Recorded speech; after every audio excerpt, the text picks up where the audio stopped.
Feira, como tradicionalmente a gente recebe aqui no programa o Dr. Guilherme Colin, mas ele está aqui hoje. Eu quero saber o que aconteceu, que segunda-feira o Dr. Guilherme não estava aqui. O que foi problema de saúde, Dr. Guilherme? Muito boa tarde. Olá, Cláudio, como é que tá? Tudo bom? Tudo bem. O que aconteceu? Agora tá tudo bem. Bom, tu entrevistou agora há pouco uma dentista aqui, né? Isso. Pois é uma profissão muito importante essa. É uma profissão, como todas elas, mas essa em especial, né? E pela orientação que os dentistas dão. É verdade. E que deixam de dar, às vezes, né? Meu problema não foram com os dentes, mas foi com a boca. Sabe aqueles filmes em que aparece a pessoa que tem uma alergia a alguma coisa, que foi atacado por um bicho, fica com a língua inchada? Então come frutos do mar e fica com a cara... O cara vira... Eu me passei na mostarda. Opa, fica o alerta aí, ó. Fiquei com a minha língua no domingo de noite, me atrapalhei naquela mostarda com uma salsicha boque. Apimentada. Apimentada, me atrapalhei, achei que ia pro hospital. Segunda-feira tava com a cara que era uma língua, que era uma coisa. Tava com a língua inchada, não falava direito. Tava bonitinho de falar aqui. Ia falar... Não teve, era melhor não ter vindo. A tua audiência ia aumentar. Eu acho que a nossa audiência queria aumentar aqui. É aumentar, porque eu me perguntar o que aconteceu. Venham ver televisão, olha esse cara da televisão, olha a língua dele. O cara tá falando com a língua, não, fecha a boca e a língua fica para fora, né? A gente tá rindo agora, mas que bom que tá tudo bem. Agora tá tudo certo. Agora passou, mas é chato. Ficou alerta, né? Cuidado com a pimenta, então. Cuidado com a pimenta, né? E esse nutricionistas... Sim. E dentistas, são duas profissões, como várias outras, é muito importante. Eu sei que muito importante. A Rihanna... A tua consorte... A minha consorte é nutricionista. É nutricionista, mandar né? Um beijo pra Rihanna. A Rihanna, tu tem que trazer ela aqui para dar dicas do que não comer, né? É verdade, do que não comer, porque a Rihanna aí pode ajudar muitos, né? É verdade. E o profissional da saúde bucal também, né? Pode dar dicas. Para não passar por esses problemas. Sem dúvida. Tá certo. Doutor Guilherme Colin, que bom que está recuperado agora. Um beijo, então, para minha esposa, Rihanna, que eu vou trazer, vou aceitar a sugestão e vou trazer, assim como a doutora Olinda, que estava aqui, dentista, que estava conversando com a gente. Vamos falar agora sobre um assunto, doutor Guilherme, bastante polêmico aí, porque o Supremo Tribunal Federal decidiu que amante não tem direito à pensão por morte.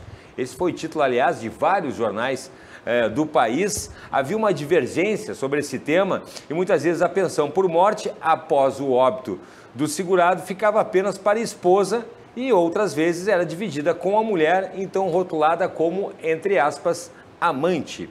E aí o STF decidiu no sentido de reconhecer o direito exclusivo da esposa ou companheira em prejuízo da eventual, entre aspas, segunda mulher. Uma conversa anterior aqui, essa entrevista, o doutor Guilherme já tinha me chamado a atenção aí para o seguinte trecho do acórdão, tecendo algumas críticas, inclusive, sobre ele, né? Sobre as quais falaremos agora nessa entrevista. Abre aspas.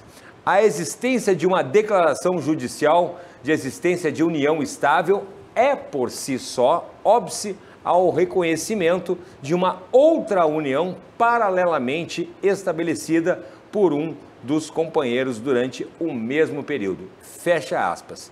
Estamos aqui falando apenas do gênero feminino, porque a situação é uma situação mais comum, né? Mas como eu comentava fora do ar com o doutor Guilherme, pode ser mulher, pode ser homem também, tanto faz, mas é lógico que a questão aí aplica-se então a ambos os gêneros. Doutor Guilherme, em linhas gerais, o que esse julgamento acabou trazendo de novidade? Boa tarde. Bom, Cláudio, ele confirmou a jurisprudência do nosso Tribunal de Justiça do Rio Grande do Sul e corrigiu, né, ou tenderá a corrigir, tenderá a influenciar a jurisprudência dos tribunais de justiça de outros estados e também dos tribunais regionais federais. Lembrando que a pensão por morte ela pode ser do regime geral ou do regime próprio. Então, e são competências jurisdicionais distintas. O Tribunal de Justiça do Rio Grande do Sul já adotava um entendimento muito parecido. O que acontece? Os requisitos da união estável, convivência longa, duradoura, como se a família fosse, e nenhuma das partes pode estar impedida para o casamento. Se uma das partes já tem uma união estável ou um casamento anterior, ela está impedida para o casamento. E ainda que se esteja falando de união estável, esta relação anterior, por ser um impedimento ao casamento, também será um impedimento à união estável. E aquela relação não será reconhecida como tal, será tratada como concubinato. O nosso Tribunal de Justiça aqui já tinha forte entendimento nesse sentido. O Tribunal Regional Federal, nem tanto, e o INSS, há pouco tempo, passou a adotar essa orientação também, em decisões não muito antigas, ele adotava uma posição salomônica. Existem duas pessoas que supostamente mantinham uma relação afetiva, duradoura, com o falecido. Portanto, a pensão era dividida. É uma decisão salomônica, né? Na dúvida, divide por 2. Sim. O que o STF fez foi não. Uma coisa, outra coisa. União estável, concubinato, concubinato. A união estável gera direito à pensão por morte, o concubinato não. Algumas pessoas na doutrina, algumas decisões judiciais falam em relação de boa-fé, relação de má-fé. Segundo alguns escritores, segundo alguns juristas, a pessoa que mantém uma relação com uma outra pessoa sabidamente comprometida, seja pelo casamento, seja pela união estável, não teria uma relação de boa-fé. E, portanto, ela não teria direito nem à herança e nem à parte da pensão por morte. Essa expressão, relação de má-fé, relação de boa-fé, tem sido alvo de muitas críticas, ou foi alvo de muitas críticas, mas por parte dos profissionais da área, né, que entendem que uma relação jamais seria de má-fé, né, sim, por envolver afetividade. Mas não importa o nome que se dê. A questão são os efeitos jurídicos materiais que ela produz, e essa decisão do STF confirmou a jurisprudência crescente nesse sentido. Bom, o TJRS aqui julga processos envolvendo pensão por morte para viúvas e viúvos do regime próprio, né? Exato. Então, se o STF confirmou a orientação que já existia, não mudou nada, então, né? No caso das companheiras e companheiros do regime próprio estadual, né? Só que no caso, por exemplo, do INSS, daí mudou alguma coisa, doutor? Pois é, o INSS, ele tinha uma tendência salomônica, como eu falei. Ele já vinha adotando um rigor maior na análise do que é uma união estável, que é o concubinato. Alguns tribunais regionais federais do país tinham um entendimento parecido com o nosso Tribunal de Justiça do Rio Grande do Sul e outros não. Provavelmente haverá uma unificação jurisprudencial em favor, prestigiando a companheira, o companheiro, ou o marido, ou a esposa da primeira união, da primeira relação, tá? E desprestigiando a chamada relação de má-fé, né? Que é o caso. Eu acho ruim esse título amante, né? Esse rótulo, eu acho ele meio pesado. Sim. Mas, de fato, quando saiu essa decisão do STF, o que eu mais vi foram jornais de respeito, jornais sérios, tratando o tema desta maneira. Usando essa rotulagem, sim, né? Essa rotulagem. Doutor Guilherme, então deixa eu ver se eu entendi aqui. Quando um homem, então, é casado ou mantém aí uma união estável com alguém, mas também inicia uma outra relação idêntica, né? Posterior, porém posterior com outra mulher. Essa segunda mulher, então, ela não vai ter direito daí? Até a gente tem que se cuidar. Eu queria fazer uma pequena correção, né? As relações homoafetivas produzem os mesmos efeitos das relações heterossexuais. Então a gente fala o homem, a gente tem esse cacuete, eu tenho. Sim. Se eu não me cuido, eu falo também. Porque o homem é a segunda esposa. Sim. Se eu não me cuido, eu acabo caindo dessa... Sempre usando o exemplo... Exato. Então, quer dizer, nessa entrevista aqui é capaz de eu me descuidar e voltar a usar esse cacuete. Sim. Mas o certo não é o homem, nem a mulher, é a pessoa. Porque um homem que mantém uma relação homoafetiva com outro homem... Ou uma mulher com outra mulher. Ou uma mulher com outra mulher. Ou um homem que mantém uma relação afetiva com outro homem e se envolve com uma outra pessoa, então uma mulher, o tratamento é igual. Perfeito. Isso é importante a gente deixar claro. Isso é claro, mas assim, a gente tem esse hábito, né? Sim. Mas assim, a pessoa mantém uma união estável com outra pessoa. seja homem, seja mulher, seja quem for, seja a união homoafetiva ou não, mantém uma união estável com outra pessoa. Aquela união estável, atendendo todos os seus requisitos, será tratada como tal e produzirá efeitos de sucessão, direito à pensão alimentícia, caso haja necessidade. Essa está cada vez mais, cada vez menos provável, mas é possível, e produzirá efeitos previdenciários, pensão por morte. Não mudou nada, mudou muito pouco essa decisão do STF, mudou muito pouco a situação das companheiras e companheiros dos servidores públicos estaduais e municipais do Rio Grande do Sul, pelo menos, provavelmente de outros estados também, porque a nossa jurisprudência já era assim. A jurisprudência estadual era muito firme no sentido de, se a pessoa é casada, se a pessoa mantém uma união estável e tem uma outra relação, esta outra relação não é tratada como união estável, não gera efeitos previdenciários. Na Justiça Federal, a orientação não é tão forte nesse sentido, inclusive no passado não eram raras, no passado não muito remoto, no passado recente, não eram raras as decisões reconhecendo o direito de ambas. E pouco importava se aquela segunda pessoa sabia ou não da primeira relação. Pouco importava. Então, o avanço foi nesse sentido. Um prestígio à esposa, ao marido, à companheira, ao companheiro da primeira relação. Sim. Então, basicamente foi isso é isso que eu vejo. Bom, teve um trecho do voto que o acórdão menciona que a existência de uma declaração judicial de união estável é por si só óbice para a divisão da pensão por morte. E o senhor disse não ter gostado muito desse trecho. Por quê, doutor Guilherme? A minha crítica é dupla sobre esse trecho. Primeiro, pela questão da incoerência. E aí vai um pouco da minha implicância com o INSS e com algumas regras previdenciárias. Por que eu falo de uma incoerência?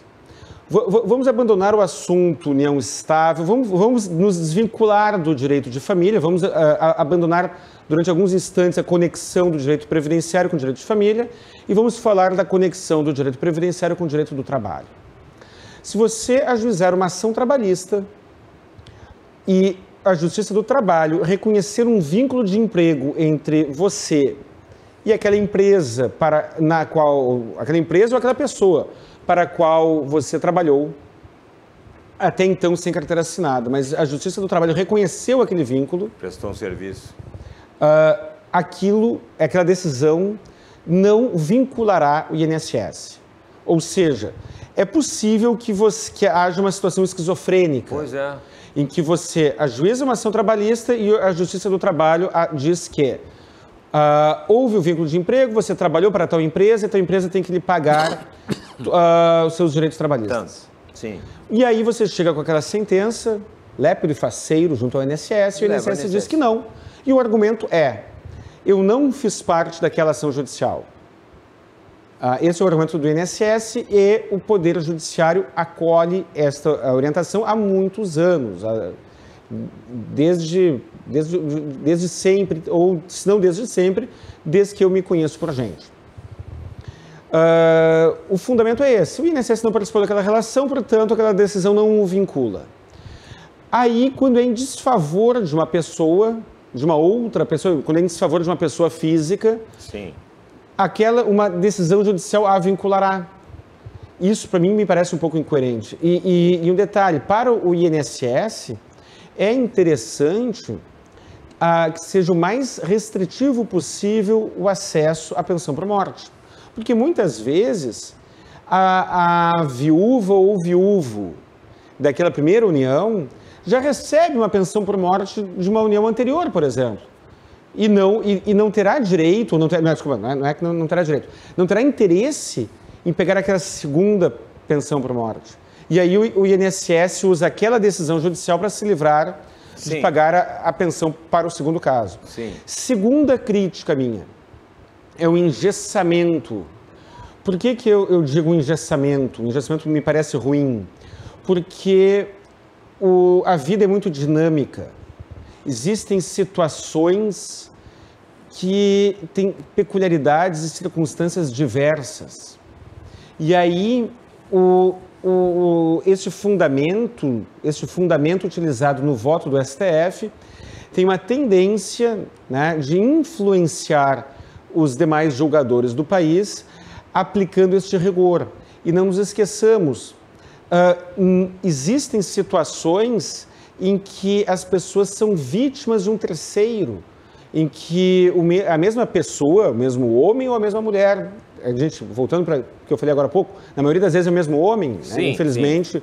Assim como a alienação parental é mais comum em mulheres, a bigamia, ou ato análogo à bigamia é mais comum em homens. Sim. Esta prática é mais comum nos homens. É possível que hajam vítimas nessa relação e uma delas poderá ficar em severa desvantagem por conta de formalidades legais, formalidades burocráticas, por medidas judiciais que foram tomadas por uma pessoa, de repente, mais instruída. Então, esse engessamento, eu acho ele ruim de um modo geral. Imagino que ele não vá ter nenhum efeito vinculante, porém, ele pode influenciar. E terceiro problema que eu vejo ali com ressalva, que é a questão da separação de fato. E agora não estamos mais falando de relações reprováveis do ponto de vista social, moral, ou legal, ou o que for. Estamos falando de situações muito comuns. A pessoa mantém uma relação, uma união estável ou um casamento. Se separa de fato. Vai morar, troca de endereço, não mantém mais nenhuma relação, cortam-se os vínculos fáticos, mas não tomam as providências de judicializar aquela separação, aquela dissolução. Aquela primeira relação, ela foi extinta faticamente, mas nem sempre ela o é formalmente, burocraticamente. E aí uma pessoa de uma segunda relação pode ser prejudicada. Sim. Porque aquela primeira ainda preservará a questão documental. E aí nós temos um cacuete muito comum no nosso direito, na nossa sociedade, que é priorizar a forma em detrimento da realidade. E dentro desse cacuete, é possível que uma união estável verdadeira, do ponto de vista conceitual, seja fragilizada pela inércia, pelo descuido do falecido, digamos assim, que não desfez formalmente aquela relação com a sua antiga esposa ou com o seu antigo marido, ou com o seu antigo companheiro ou companheira, não importa. Sim. Então, esse engessamento me parece ruim e eu espero que a jurisprudência, que é tranquila até o momento, sim, sobre os efeitos da separação de fato, siga no mesmo rumo que está. Mas eu tenho preocupação quanto a isso.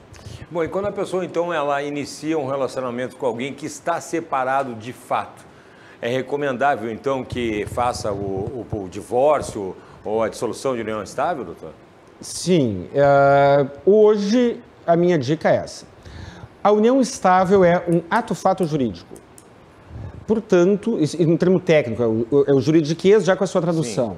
É um ato-fato jurídico. Ele gera efeitos jurídicos por conta daqueles fatos e daqueles atos que, uma vez cessados, os seus efeitos jurídicos, os seus reflexos jurídicos cessam também, independente da formalidade. Inclusive, quando você faz um contrato de união estável, o que eu, aliás, recomendo muito que faça, a simples interrupção da relação afetiva, da coabitação, de todos os vínculos que constituem uma união estável, a simples interrupção desses atos já ou deveria ser suficiente para, em caso de óbito, o seu ex-companheiro ou ex-companheira não participar da herança. Em caso de óbito, também não participar da pensão por morte. Porém, tendo em vista esta decisão do STF, eu recomendo que formalize. Né? Se alguém me consultasse, como me consultaram poucos meses atrás... me separei e mas não me separei judicialmente. Vai te separando. Exatamente.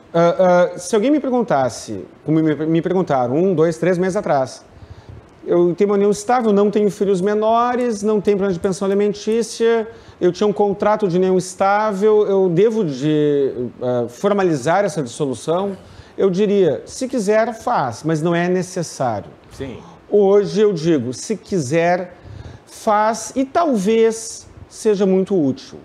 Não sei qual será a jurisprudência sobre como será afetada a jurisprudência sobre o tema, mas por questão de cautela, recomendo que faça. A separação judicial e a dissolução judicial, ou formal, desculpa, a dissolução formal da união estável. Muito bem. E uma questão também que me intriga bastante é quando a segunda pessoa, ou melhor, quando a pessoa da segunda relação não sabe da existência dessa primeira relação. Bom, aí a gente volta a falar daquela união de boa-fé ou de má-fé, que é um conceito muito criticado, união de boa-fé. Existe um conceito que se chama união estável putativa, juridiquês, agora com a tradução. É aquela situação em que a pessoa imagina estar vivendo uma união estável, porque ela tem justo motivo para acreditar, e na realidade ela não está por conta de alguma formalidade. Esta formalidade normalmente será a questão de algum vínculo matrimonial, algum vínculo conjugal de alguma das partes, da outra parte daquela relação. Mas existem outras, as pessoas podem ser impedidas de casar por outras razões. A questão da idade, por exemplo, que é outro tema muito polêmico, idade núbil. Sim. É uma questão polêmica que existem algumas controvérsias sobre os seus efeitos em ações discutindo pensão por morte.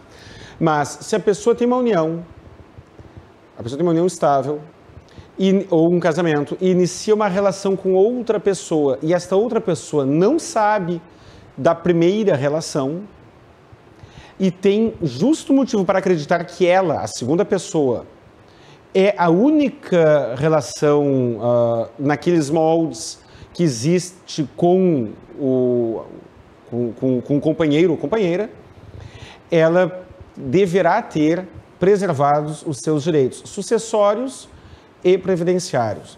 E um detalhe, às vezes o juiz da vara de família julga de uma maneira e o juiz da vara previdenciária de outra. Esta questão da união estável putativa, esta questão em que a pessoa era vítima da má-fé do falecido, esta questão tem sido tratada de maneira diversa da mencionada no acórdão. Essa pessoa não será uma amante, como foi utilizado a expressão. Sim. Ela é vítima de uma situação e deverá ser protegida. Só tem um detalhe. Só tem um grande detalhe. Ônus da prova. E eu não estou falando do ônus da prova da coabitação, da relação pública. Não é disso que eu estou falando. Estou falando do ônus da prova da boa-fé. É uma prova que pode ser difícil de ser produzida. Então, a pessoa é casada e tem uma segunda relação. Aí ele morre.